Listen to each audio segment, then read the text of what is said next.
Nous sommes dans la célèbre salle de l'Opéra Garnier à Monaco. Nous sortons de la conférence de presse du Monte Carlo Jazz Festival avec un incontournable, hein, on peut dire, de la région, André Ceccarelli. Bonjour. Bonjour. Alors, après avoir parrainé un festival cet été, être président d'un autre événement par ailleurs, qu'est-ce que vous faites cette fois-ci pour ce Monte Carlo Jazz Festival, André Ceccarelli? Alors là, je fais partie du Ceccarelli Family, tout simplement, donc, qui est la particularité de la famille, c'est que tous les garçons jouent de la batterie.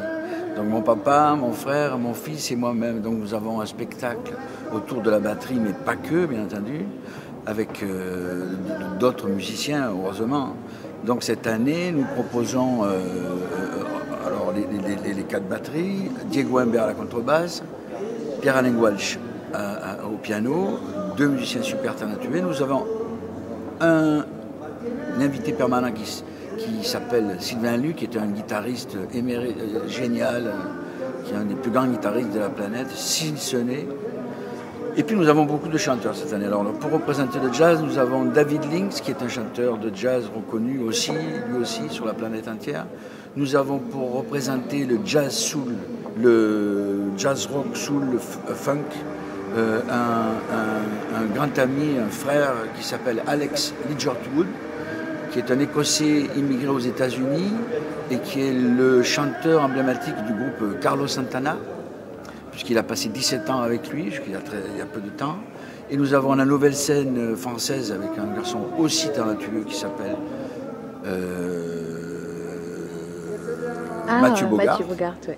Eh oui, il y a trop de noms, j'ai trop de noms. Puis nous aurons aussi une autre invitée prestigieuse, Madame Rhoda Scott, à l'orgue, et un invité surprise que je ne peux pas révéler. Alors, on aimerait bien en savoir plus. Ce sera quel instrument, l'invité surprise Sûrement un chanteur. Sûrement un chanteur. Alors, vous avez rendu hommage dans vos derniers projets à Claude Nougaro. Et là, vers quoi vous vous tournez, André Ceccarelli? Alors là, ça part dans tous les sens.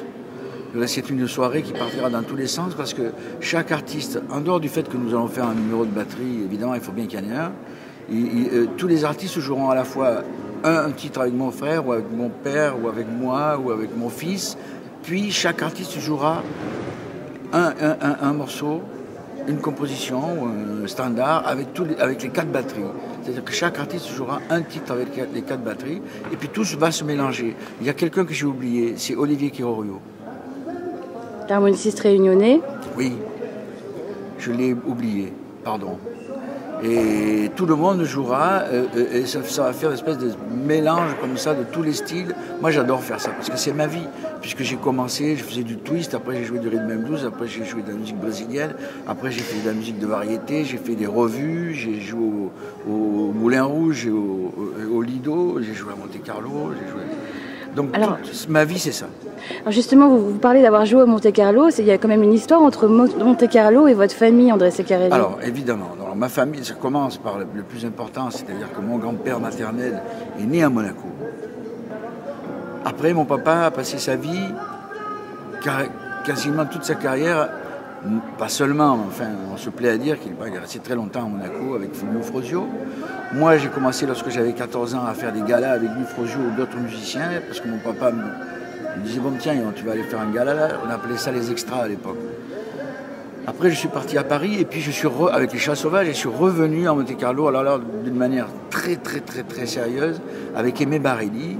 Pour les plus anciens, Aimé Barelli c'était le musicien, chef d'orchestre de la Principauté, le type irremplaçable, qui reste mon maître encore aujourd'hui.